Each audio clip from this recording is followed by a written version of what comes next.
I always says India's national drink today is picante. Meet Ajay Nayyar, an alcohol educator and consultant, jury member of 30 Best Bars India, COO of Tulleeho and ex-Diageo. I was told by somebody a few years ago that if you have any enemies, consult them for a bar. A lot of new bars that are opening have very Instagrammable elements, very jazzy, fancy stuff going around. Does it really pay the bills? Ultimately, you're in a business of treating people the way you want to get treated. If I'm opening a bar today, how should I make that 30 best bar list? Just because it is viral doesn't mean it's good. New bars are opening every weekend in Delhi, especially. And I see unique stories, unique narratives in every bar. As a consumer, I try to, try every bar that appeals to me on every weekend, that let's try that bar, let's try that bar. Once I've gone, it's nice. But how to retain a consumer? Because even in my friend circle, we say, that we have to try that bar. But we don't say we want to go to that bar again. Very D2C subject, how do you get customer acquisition? Yes.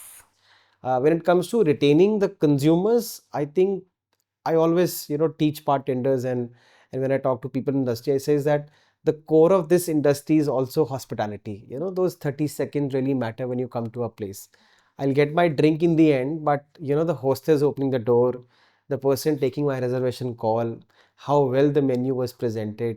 I know it's a packed Saturday at a bar in GK1. How do you handle that situation? How do you still ensure that, after having my first or second drink at another bar, I probably will come back? What's the music? What's the light? There are so many things, but I think the core to bring in a very simple layman language to get a consumer back is the art of hospitality, which really matters. And I think I must say this on your podcast is that while hotel bars are doing really well and they're trying to do well now, but hotel bars are very core in terms of their hospitality. You go to a Taj hotel or a Oberoi hotel or a ITC hotel, you may or may not get a very fancy cocktail menu, but what you really get is that one classic Negroni served with a nice coaster with a glass of water on the side. The guy who is serving you explaining the Negroni. I think that's the core that we should always think of when we want our consumers to be back at our own bar. Serving a good cocktail is not enough. Like, you have to have the whole holistic approach. Like you said, the interiors have to hit the right spot. The music should be nice, not too loud, not too dim. The whole ambience should be in a proper way for us to come back. Because even when I sip a cocktail, I say it's nice. It's not because it's only nice. I am manipulated by the other factors as well. I want to name somebody here, and I'm a big fan of him. His name is Eric. Eric was in India. He runs a bar called Quant in London. He was at the India Bartender Week last year. And surprisingly, the logic that he brought to run a successful bar was very different. It was cocktails was in the end, because that's the core. Obviously, you'll get a great cocktail at a bar, which Eric or anybody is running. But he said light, music, and in the end, the seating. How comfortable I am when I'm sitting at your bar. How is the light? I'm sitting with my boss, for example. Do you want me to be in a light which is very dark, very murky? And what they've nicely done is they've adjusted the lights of the entire bar, which basically means that everybody comes for a purpose. You go for a date, you go for a dinner, you go for a meeting, you go generally just to experience the bar counter and sit and talk to the bartender. So the focus is very minimalistic on a very minimalistic things, but I think there is a focus. The music, I don't want to be very loud at 7 o'clock in the evening, and I don't want to be very silent at 11 o'clock in the night. I think little small things, but it really matters. Yes. I remember, chairs at Bukhara was deliberately was made very uncomfortable, and the reason was that the turnaround of the tables is very high. So if you give more comfort to places like Bukhara, where the turnaround is very high, chances are you lose the revenue. And the minute details, the attention to details, customers notice that. And I feel that the more thought process and the more attention to detail you give in the little things, it will translate into something or the other.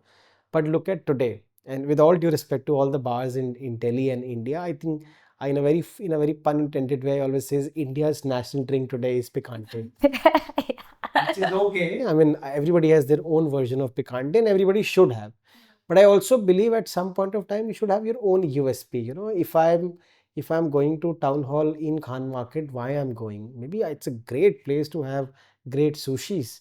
Yeah, and I feel that I've seen actually in the last couple of 3-4 months that the menus are also going tequila forward. पहले मैंने आज तक कभी इतनी tequila based cocktails नहीं देखी. Last 2-3 months में every second drink is tequila based. Because it is trending. I mean, tequila as a spirit is trending, but I don't want people to drink tequila as shots. Yes. There are tequilas which are expensive, premium quality of tequilas. But do you want people to come and drink that tequila as a shot? Maybe not. But what is the offering? And there are things beyond, picantes and palomas. There are great tequila cocktails that you can experience. And I've seen some of the bars have done a fabulous job on bringing their own modern classics with tequila. I see a lot of bartending competition these days focusing on tequila drinks, and some of them done a great job. There is a bartender from Goa. His name is Utkarsh Agarwal. He created the future of tequila cocktails, and he thought of bringing the ideas coming from the sands of Goa, and how do you recycle things and bring glasswares, which also solves a purpose. Because if you go back to the history of tequila and history of tequila producers, all of these have been very conscious and very sustainable when it comes to using of their raw materials. Surprisingly, a lot of people don't know that it takes years and years for an agave plant to come. Yeah, yeah. And precisely when you use that, how conscious you become to use your ingredients. Do you think the new generation, like the Gen Zs, would be more white spirit focused? I think a lot of people think Gen Zs don't drink. It's a debatable topic. It's a pretty debatable topic because there are so many research that also shows that Gen Zs are actually drinking everything. These Gen Zs have actually become more experimental. Yeah. I mean, they're not just sticking to one particular category of spirits, but they really want to try. I mean, they're sitting in at a cafe and drinking espresso and tonic, or coffee and tonic. They want to drink matcha, which is okay, which is because the palate that they have is a very experimental palate. They want to have a nice cocktail when they go to a cocktail bar, but same time they want to have a nice good, a red wine or a white wine also. So I think they're very experimental, which is I think great, which is great for bars, because if you go to bars, you see so many spirits being lined up, so many wines being lined up, and you need palettes like these who come and experiment, which gives the bar also opportunity to think that what's the next offering going to be. So if I am a bar, I cater to a lot of Gen Z audience. I need to think how many cocktails I need to keep it, which is gin forward, how many cocktails are vodka forward, how do I keep cocktails which also have maybe no alcohol, maybe zero proof cocktails, because I also want to think of inclusivity, which is also getting big. So let's not just think about one section of the society, but let's include everyone. I think that's what great bars are. A lot of new bars that are opening have very Instagrammable elements, very jazzy, fancy stuff going around. So, of course, it's good to acquire customers in the beginning, but does it really pay the bills in the long run? बार तो अच्छा ही होना चाहिए. I think Instagram पे जाए या ना जाए, but I think it's the hygiene that every bar always think of. And as a bar owner, everybody wants to build something which is as beautiful so consumers can come, experience, and I don't see this is a problem. Provided the bar should solve the purpose of why the bar has been opened. Yeah, they should serve good cocktails. Saying you make great quality of bars, you make Instagrammable bars, you do great aesthetics, great quality of furniture, but I think your core of the business remains the same, which is the food and beverage. So that should be the up priority for anybody who is opening Instagrammable bar or a regular bar. I have seen some of the bars which are aesthetically they are very normal, but I think the way they take care of their guests is very up premium. So I think ultimately you're in a business of treating people the way you want to get treated, which I think is very big. So, hypothetically, Ajay, if I'm opening a bar today, how should I make that 30 best bar list? Do the best. That's the core, I think. Everyone tries to do their best. Meet a lot of bar owners, and at times you meet them, you see a lot of passion that they have on driving some of the most coolest thing that they want to do for their consumers. They really think like consumers. So first of all, for any bar owner or anybody who's opening a bar, I think first think like consumer. How do you want to feel when you go to that bar? How do you want the lighting, the music, the aesthetics, that the drinks should be? Okay. Probably don't even think that your drinks to be very subsidized. chances are that these days cocktails are slightly on the more premium side. Hmm. I would be very honest with you. I think consumers really give you all the answers. I've seen some bars where consumers are now becoming your consultants. They'll actually tell you that, hi, I'm Ajay, I've been drinking this cocktail from last 7 to 8 months. What's new you're bringing in? I was at that particular bar the other day, this is what they were doing. So I think talk to your consumers, because that's how you build your database. There are so many bars in Delhi that I've seen which really speaks on the trends of the new consumers. And they really Can follow you that. give some names? I think Sidecar by far, I really want to vouch for that bar, because I've been seeing the way that they have been doing their menus every single year, and the kind of effort that they really put to build every single cocktail and make it more dynamic, making new as a very new entry to the Delhi's world. I think that's brilliant. I think that they've done a great job on that. I think the last time I was there, they had a comic menu with some nice comic book kind of thing. Saying that when a consumer comes to you, they're also asking for freshness. I mean, you can't change the interiors, the aesthetic every single time. You want to bring that rusty feel of that bar, the old charm. World's oldest bar is actually in Ireland. It doesn't serve great cocktails anymore. It serves just simple Irish beers, some stouts, some whiskeys, but what it really serves is the heritage. Yeah. So imagine the number of years that people have been seeing that bar. When you go to Scotland, some of these bars are in a very little in a village location. I think that really solves the purpose. I was in Nottingham. I was in Nottingham Trent University back in 2022, and there was this oldest inn of UK.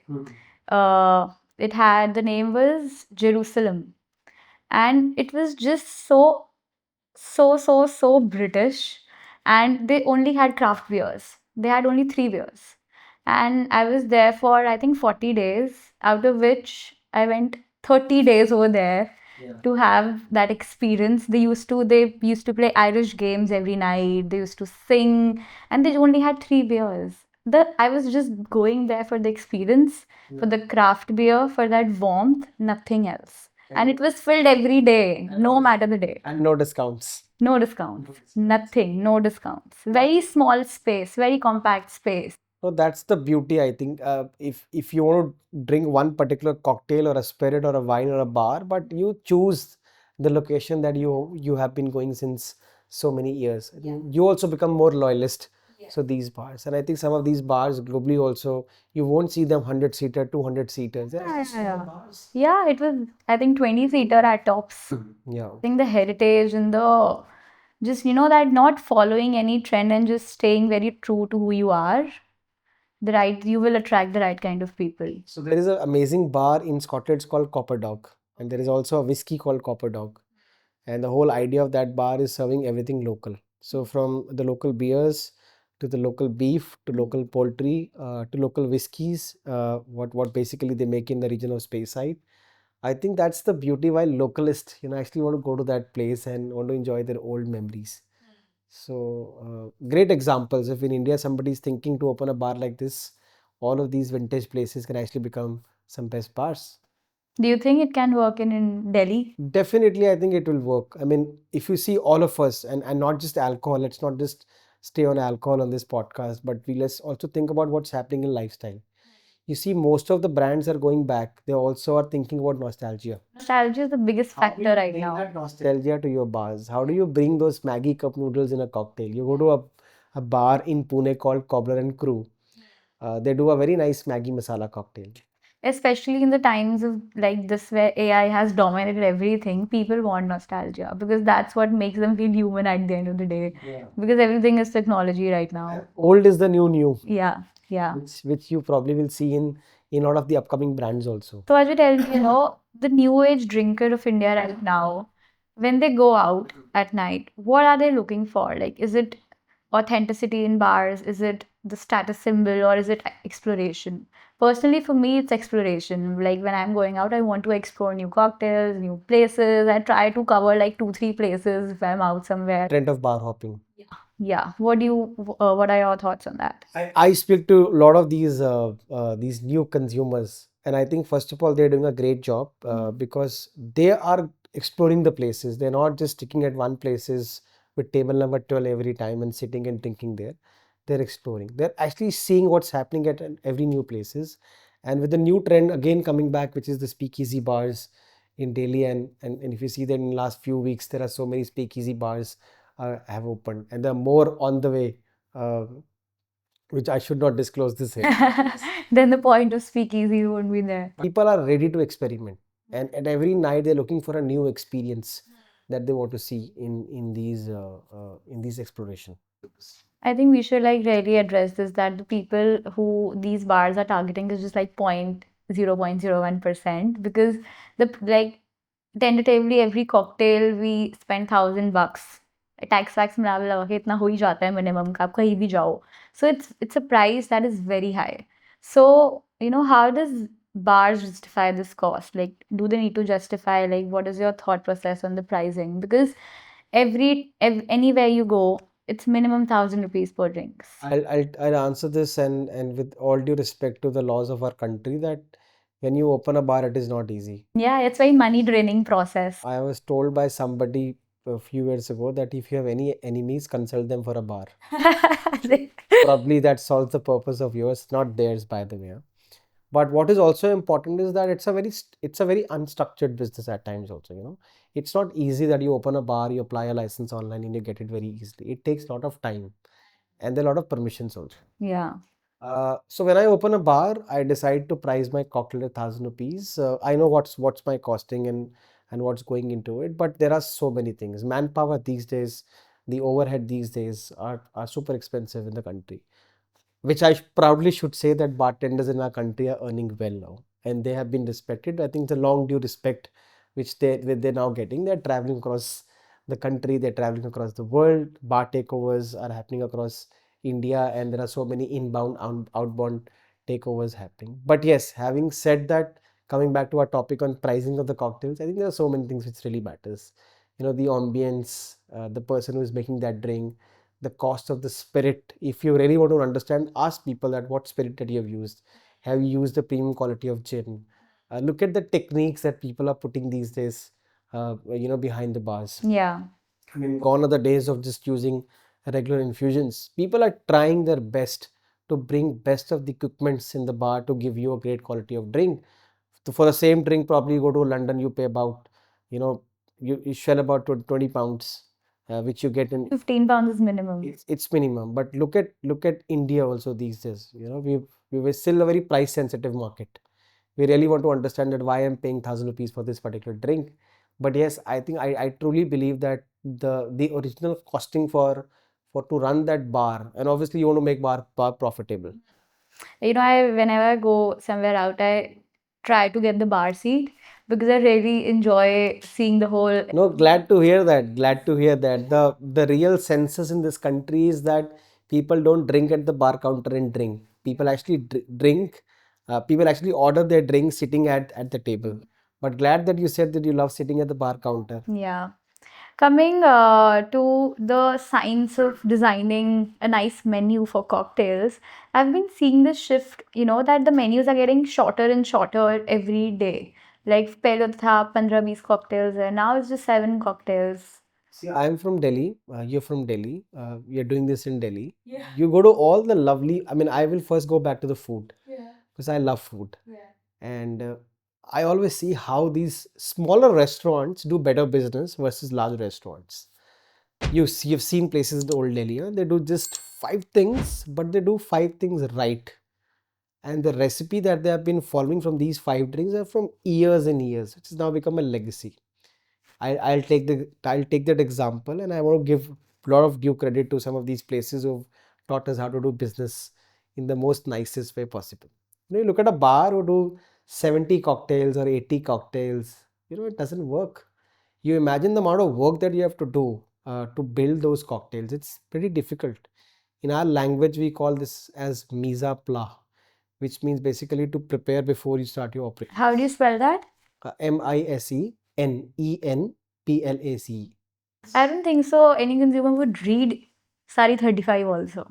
Why do you need that? Today, I'm very glad that the bar owners are taking this as the first thing to tell their consultants to have 8 to 10 cocktails.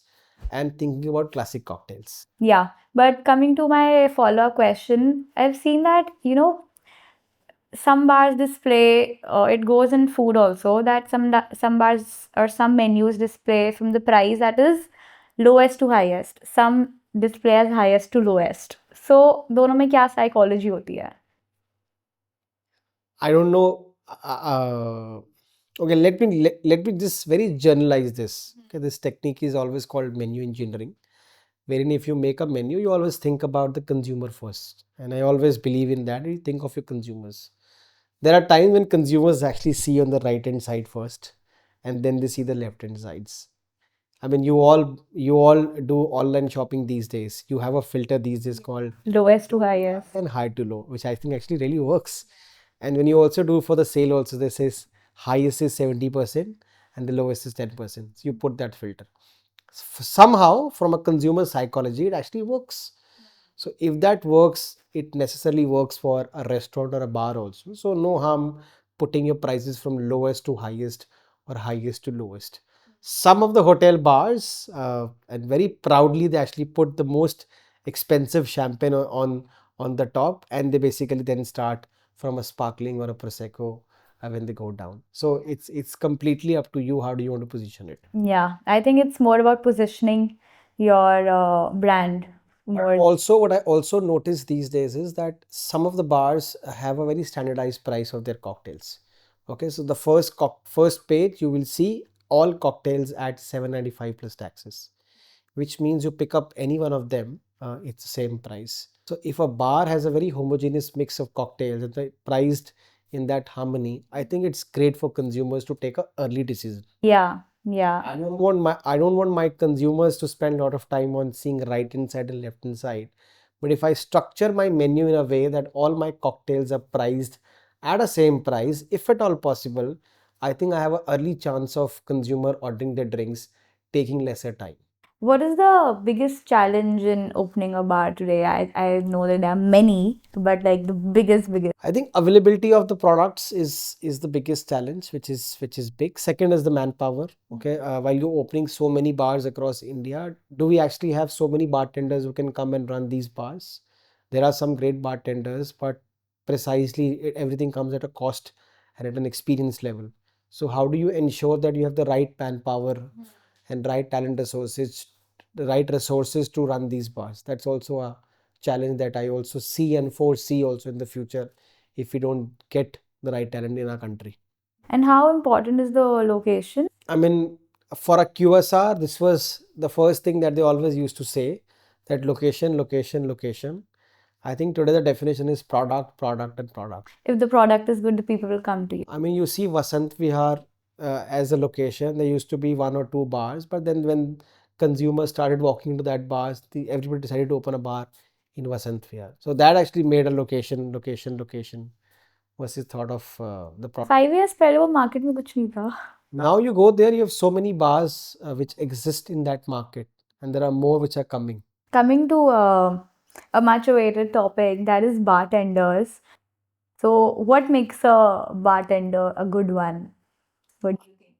First of all, I have a huge respect for bartenders because you will see a lot of creative world now happen. Yeah. They're so Creative world that they now entered, which used to be just a job, it's now become a very skillful job, and it's not easy. It's not easy to be at a space like this because consumer is consciously asking for things and things and things. And the problem with alcohol also is that when you make a drink with alcohol, if you like it, great. If you don't like it, nothing can be done, to be very honest. You can't bring that drink back to the shaker and keep adjusting with lime and sugar. it'll only get worse. It only get worse. So chances are you only have one or two chances to create that cocktail, and you have to create it in a right way.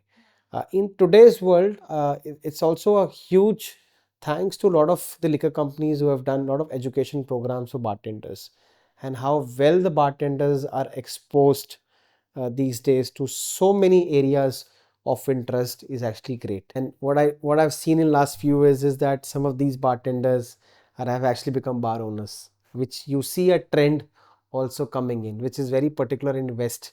Most of these bars are not run particularly by the bar owners per se, but they're also run by bartenders who have been bartending and now they want to build their own space, which now you're seeing this actually in India. I'm assuming that to find good bartenders, बहुत poaching होती होगी because to find good baristas also a nice coffee place owner told me that it's all poaching. So in bartenders also I'm assuming that it happens like that. It's happening everywhere. It's not just the bartenders, but if you find a great talent, either you will get poached or you'll get approached. Yeah. So think who you want to be. You want to get poached or you want to get approached. What are the top 3 bars you'd recommend me visiting next? So many actually. People are listening to me, and if I say these are 3 bars that you should go. Sponsor, not nothing, just very organic 3 recommendations. Let's look at 3 different bars. Let's look at a hotel bar. I think one of the bars that I would love to recommend is a bar called the Library Bar at the Leela Palace, Delhi. I think that the vibe, the people, the quality of drinks, and again the quality of service is top notch. So if you're looking for a hotel bar, I mean that's what I would love to recommend. I still love my old classic bars in Delhi NCR, and one of the bars that I still love. I don't go very often there, but I still love that whenever I get an opportunity to go, I don't miss it. It's a bar called Cocktails and Dreams Speakeasy in Gurgaon. And the third one is actually PCO, which I still love. And the new space that they've built inside the director's room, I think it's a fabulous space to go and drink some a great quality of cocktails. One of the old ones. It's again one of the old ones. I think old is always gold. People have invested so much time in building these places, deserves a lot of respect. What do you think is the future of speakeasies? Because personally, I love exploring speakeasies. You guys love speakeasy, that's why all the bar owners are thinking of speakeasies, because like I said, we all of us think of trends and we always learn and build our strategies basis on the consumers. So if Gen Z's, if people like you are loving speakeasies because you feel that as an exploration idea. There's a thrill to finding. I recently posted about a bar called the Bar Behind, which is behind a sandwich shop. Yeah, I saw that. I saw that. I saw that. It's a fabulous thing. So anybody who is very a curious explorer in Delhi and wants to experience a bar like this, I think it's a great space. You will see a lot of speakeasies now.